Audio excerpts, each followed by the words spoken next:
بہت مشقت والی زندگی بن گئی ہے رشتہ داری کی زندگی. حسد، حقد، بغض، کینہ، نفرتیں یہ یہاں سب سے زیادہ آ گئی ہیں. جبکہ رشتہ خون کا ہے یا دودھ کا ہے، یہ ایک سانجھ ہے، یہ ایک تعلق ہے.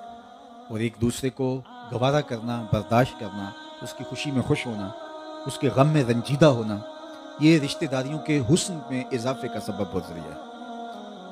لیکن اس کے باوجود آج ہم اس کو فراموش کر چکے ہیں. اور یہ آج سے نہیں ہے، یہ شروع سے رشتہ داروں نے رشتہ داروں کے ساتھ جو سلوک کیے ہیں. کیونکہ جتنا قریب ہوگا اس قدر یہ آگ شیطان قریبی طور پہ بھڑکا دے گا. حتیٰ کہ پیغمبر کے گھر میں حضرت یعقوب کے فرزندوں میں حسد کی آگ بھڑکا دی اور چاند جیسا بھائی انہوں نے کنویں میں پھینک دیا. تو ایسا بھی ہوتا ہے رشتہ داریوں میں. حالانکہ صحبت اور تربیت کی جو آغوش تھی وہ کتنی پاکیزہ تھی، پیغمبروں کا خاندان تھا، پیغمبر کے فرزند تھے. لیکن حسد کی آگ ایسے بھڑکی کہ بھائی کو جو ہے وہ باپ کی نظروں سے دور کرنے کے لیے جو ہے وہ بغیر کسی قصور کے، صرف کہ باپ ان سے پیار زیادہ کیوں کرتا ہے، کنویں میں پھینک دیا. لیکن اللہ کے محبوب علیہ الصلوۃ والسلام نے ہمیں حکم دیا، سل من قطعک واعط من حرمک واعف عمن ظلمک. جو تجھ سے تعلق توڑتا ہے تو اس سے تعلق جوڑ، جو تجھے محروم رکھتا ہے تو اس کی جھولیاں بھر دے، اور جو تیرے پہ ظلم کرتا ہے تو اسے معاف کر دے. اللہ اکبر. معاف کرنے سے عزت میں فرق نہیں آتا، اور صلہ رحمی سے رزق میں برکت پیدا ہوتی ہے اور عمر میں برکت پیدا ہوتی ہے. یہ درست ہے کہ رشتہ داروں کے کھردرے رویے، نامناسب انداز اور انتہائی کیا کہیں کتنا تلخ سلوک بعض کا توڑ کے رکھ دیتا ہے. لیکن میں کہتا ہوں جتنا مرضی تلخ کیوں نہ ہو، کیا جو حضور کے رشتہ داروں نے آپ کے ساتھ کیا اس سے تلخ ہو سکتا ہے؟ جمیل باقاعدہ عملاً رشتے میں چچی لگتی تھی، جنگل سے لکڑیاں کاٹ کے لاتی کانٹے دار، اور جن راہوں سے حضور نے گزرنا ہوتا ان راہوں میں پھینک دی کہ حضور کے پاؤں میں کانٹے چبھے. حضور کی راہوں میں گڑھے کھودے گئے تاکہ حضور علیہ السلام گزرتے ہوئے معاذ اللہ کسی گڑھے میں گر جائیں. آقا کریم علیہ السلام حالت سجدہ میں ہیں، اوپر جو ہے وہ اجری ڈال دی گئی اونٹ کی، گوبر سے بھری ہوئی. اللہ اکبر. قریش رشتہ دار لا کر کے اپنے گھر کا کوڑا حضور کے گھر کے سامنے ڈال دیتے، اور آقا کریم جب دیکھتے اور فرماتے، اے قریش یہ کیسی مجاورت ہے جو تم نبھا رہے ہو، یہ کیسی رشتہ داریاں ہیں جن کو تم نبھا رہے ہو. کیا تلخ رویے تھے. لیکن اللہ کے محبوب علیہ السلام جب فاتح بن کے یہاں دوبارہ مکہ المکرمہ میں آئے تو یہ تھر تھر کانپ رہے تھے. ان کا خیال تھا کہ گردنیں اتریں گی، اور اگر لجاجت سے معافی ہم نے حاصل کر بھی لی تو شہر بدر ضرور کیے جائیں گے. اب حضور تشریف لائے اور فرمایا، بتاؤ میں تمہارے ساتھ کیا سلوک کروں. تو انہوں نے کہا، آپ کریم باپ کے کریم بیٹے، ہمیں آپ سے خیر کی توقع ہے. اور انہیں یہ تھا کہ گردنیں بچ جائیں، چلو شہر بدر تو کیا ہی جائے گا. لیکن حضور کا جواب سن کے ان کی آنکھیں پھٹی کی پھٹی رہ گئیں. آقا کریم علیہ السلام نے فرمایا، اذهبوا انتم الطلقاء، جاؤ تم سب آزاد ہو. اور آج میں تمہیں وہی کہوں گا جو میرے بھائی یوسف نے اپنے بھائیوں سے کہا تھا، لا تثریب علیکم اليوم، آج تم پر کوئی مواخذہ نہیں ہے. اللہ اکبر. اب بھائیوں نے کیا کیا تھا کہ کنویں میں ڈال دیا تھا، تاریک کنویں میں، اور پھر وہاں سے نکلے اور مالک ابن زغر کو فروخت کر دیا چند کھوٹے سکوں میں اپنے بھائی کو. کیا یہ لمحے بھولنے والے ہیں؟ اور آج جب برادران یوسف حضرت یوسف کے سامنے کھڑے ہیں، اور حضرت یوسف مصر کے بادشاہ ہیں، اور یہ ان سے غلہ مانگنے آئے اور کہتے ہیں کہ ہمارے اوپر مہربانی کیجیے، ہم فاقوں سے نڈھال ہو گئے اور منت اللہ کر رہے ہیں. تو جناب یوسف علیہ السلام نے کہا، حال علمتم ما فعلتم بیوسف، تمہیں بھول گیا ہے یا یاد ہے کہ تمہارا ایک بھائی یوسف بھی ہوا کرتا تھا، تم نے اس کے ساتھ کیا سلوک کیا تھا. تو ان کے وجود نے جھجریاں لینا شروع کر دی. ماضی کا سارا نقشہ اور وہ معصوم یوسف ان کی نگاہوں کے سامنے گھومنے لگا، اور حیرت زدہ تھے. یہ عزیز مصر اور ہماری کنان کی کہانی اور وہ ایک بھولی بسری داستان بن گئی، اور یہ اس کو کیسے پتا ہے. تو تھر تھر کانپ رہے ہیں اور یہ سوال ڈھونڈ رہے ہیں. خوف اپنی جگہ پہ، ماضی کا کیا ہوا اس کا جو ہے وہ پچھتاوا اپنی جگہ پہ، لیکن عزیز مصر کیوں پوچھ رہے ہیں. یہ بہت تیزی کے ساتھ دماغ گردش کر رہا ہے. اور پھر کبھی یوسف کا چہرہ تصور میں لاتے ہیں اور ادھر عزیز مصر کو دیکھتے ہیں تو عزیز مصر کے خد و خال میں یوسف کی صورت ابھرنے لگتی ہے. اللہ اکبر. پھر بار بار دیکھتے ہیں، اور جب انہیں لگتا ہے تو اب ذرا قرآن مجید کے لفظ سنیے، قالوا اِنَّكَ لَأَنْتَ یوسف. یہ لکنت ذرا ان کے لہجے کی دیکھ، آپ یوسف ہیں. اللہ اکبر. اور خوف، استفہام عجیب سی کیفیت ہے. قال انا یوسف، حضرت یوسف بغیر کسی تعامل کے کہتے ہیں ہاں میں یوسف اور یہ میرا بھائی ہے یعنی بنیامین. اللہ نے ہمارے اوپر کرم کیا اور پھر فرمایا میں تمہارے لیے اللہ سے معافی مانگتا ہوں، تمہارے اوپر کوئی مواخذہ نہیں ہے، میں تمہیں معاف کرتا ہوں. اب مجھے بتائیے، اب چند لمحوں کا ہیجان ان کی جان لے سکتا تھا. حضرت یوسف علیہ السلام جب پہچان گئے ان کو اور ان کو کہا کہ تمہارا ایک بھائی یوسف بھی ہوا کرتا تھا، تم نے اس کے ساتھ کیا سلوک کیا، تو اب یہ جب پہچان گئے کہ یہ یہی یوسف ہے، انہوں نے کہا ہاں میں ہی یوسف ہوں. حضرت یوسف پردہ گرا کے پیچھے ہٹ جاتے اور ان کو یوں ہی تڑپتا ہوا چھوڑ دیتے تو ان کے لیے جان لیوا ہوتا، لیکن کریم ہی ہوتے. اس اذیت سے بھی زیادہ دیر گزریں گے تو جان لیوا ہو گئے یہ لمحے. فوراً کہا ہاں میں یوسف ہوں، چلو میں نے تمہیں معاف کیا. اب یہی ادھر دیکھیے مکے کا منظرنامہ. تو آقا کریم نے جب انہوں نے کہا کریم باپ کے کریم بیٹے ہیں، ہم آپ سے خیر کی توقع رکھتے ہیں، تو ان کو وقت بھی دیا جاتا، چلو کل دوپہر کو آنا، کل بات ہوگی. لیکن اللہ کے محبوب نے فرمایا اذهبوا انتم الطلقاء، جاؤ تم سب کو آزاد کیا، اور آج تمہیں وہی کہوں گا جو میرے بھائی یوسف نے اپنے بھائی سے. تو یہ ہے اللہ کے محبوب کا رویہ. تو ہم نے بھی تلخیاں صحیح ہیں، شاید ہماری تلخیاں کوئی بھی سہ رہا ہو، لیکن یہ بات ذہن میں رکھیے گا کہ رشتوں میں ایک دوسرے کو برداشت کرنا، معافی دینا، یہ بہت زیادہ قریب کر دیتا ہے اور یہ زندگی کی خوبصورتی کا سبب اور ذریعہ اور ضامن بنتا ہے. ام المومنین نے حضور کے وصف بیان کرتے ہوئے پہلا وصف یہ بیان کیا انک لتصل الرحم. اور میں آپ سے کہوں گا کہ سیرت النبی سننے کا مطلب کیا ہے اور بیان کرنے کا مطلب کیا ہے. تلذذ سمی تو نہیں ہے. آج کل تو ہمارے ہاں جلسوں کا تصور ہی ہے، ذوق لیں گے، مزہ آئے گا، واہ واہ کہیں گے، پھر اور ذرا ذوق بڑھ گیا تو نوٹ بھی پھینکیں گے اور بس وہ ایک فیسٹیول بن گیا. ایسا نہیں ہے. یہ میری اور آپ کی ہدایت کے ضامن ہیں یہ جلسے. ان کے ذریعے سے ہم نے سیکھنا ہے دین اور نیت کرنی ہے کہ ہم اس کے اوپر عمل پیرا ہوں گے. تو پہلا عمل کیا ہے انک لتصل الرحم. دوسرا حضور کا وصف بیان کیا کہ وتحمل الکلہ، جس کا کوئی بوجھ اٹھانے والا نہیں اس کا بوجھ آپ اٹھاتے ہیں.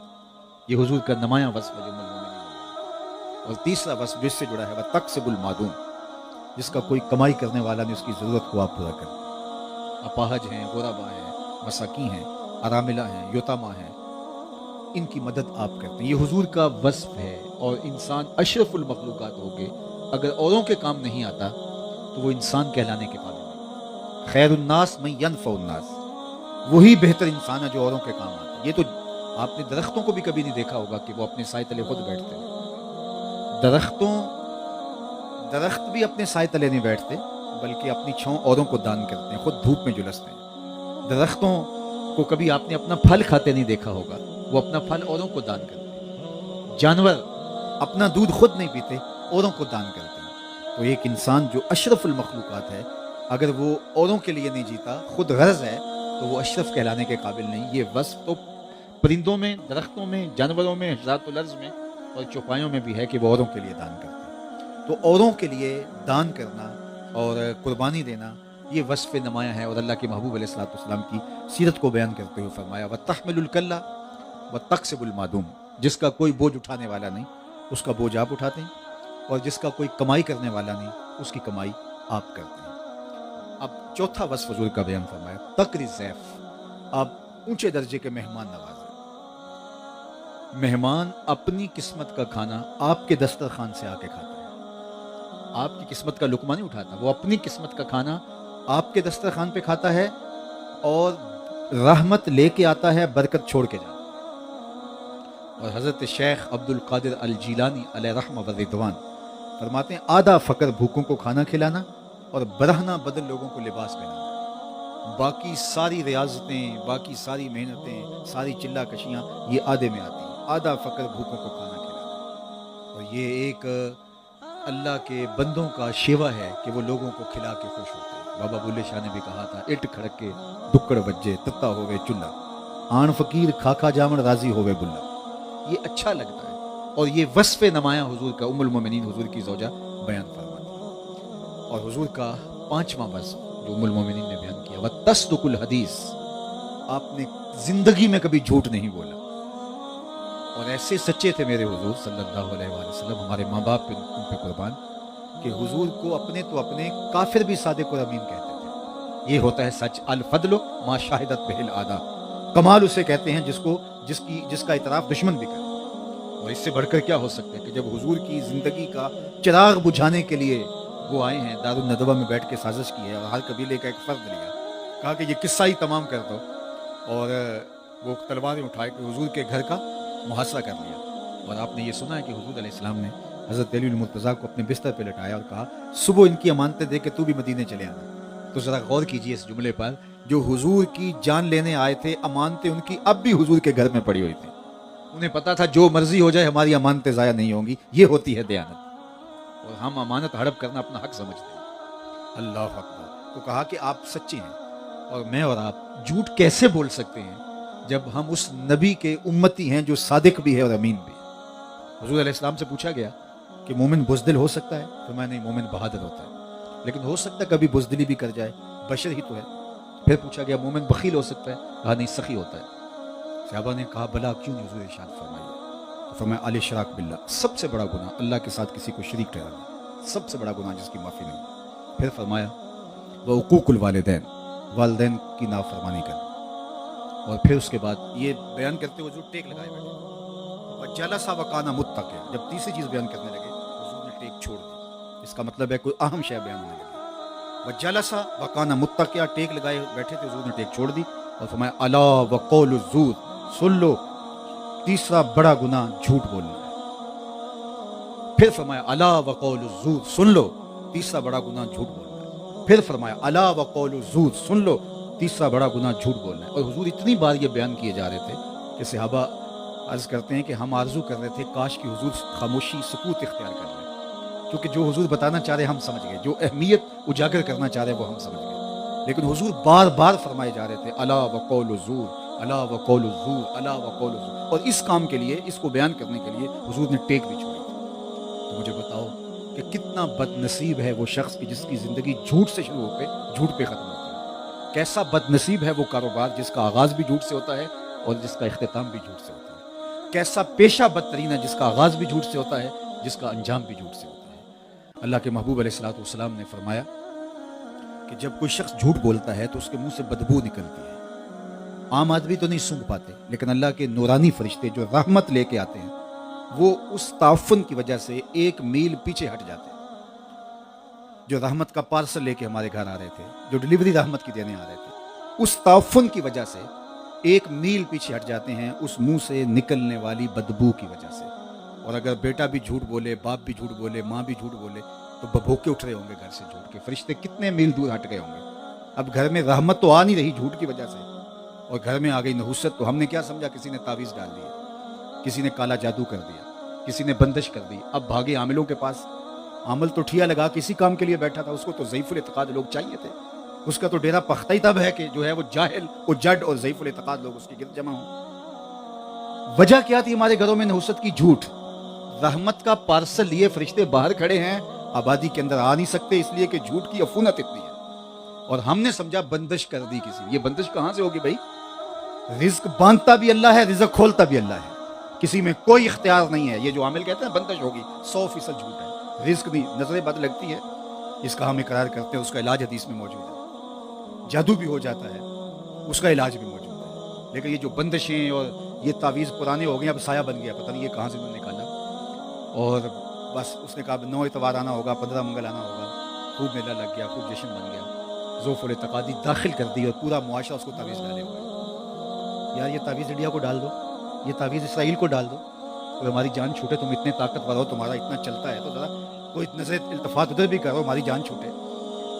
تو وجہ کیا تھی؟ جھوٹ۔ جھوٹ کی وجہ سے صحیح حدیث میں نے آپ کے سامنے رکھی ہے، رحمت کے فرشتے 1 میل پیچھے ہٹ جاتے ہیں۔ جو رحمت کی ڈلیوری لے کے ہمارے گھر آ رہے تھے تو گھر سے ببو کے بدبو کے اٹھ رہے ہیں، وہ پیچھے کھڑے ہیں۔ اب پوری گلی جھوٹ بول رہی ہے، پورا شہر ہی جھوٹ بول رہا ہے، تو فرشتے تو جنگلوں میں کھڑے ہوں گے کہ یہ جھوٹ کی طاقت ماڑا آدمی آج اس کو اللہ کی رحمت سے حصہ نہیں ملے گا۔ اور میں اور آپ دیکھیں، ہم جبر اور ظلم کے ساتھ شوق سے کھڑا ہوتے ہیں، کثرت کثرت قلت کیا معنی رکھتی ہے؟ حق کے ساتھ۔ یہ حضور کی سیرت ہے، اور مجھے اور آپ کو اپنی زندگی حضور کے نام لگانی چاہیے۔ یہ مختصر زندگی ہے، یہ دوبارہ نہیں ملنے۔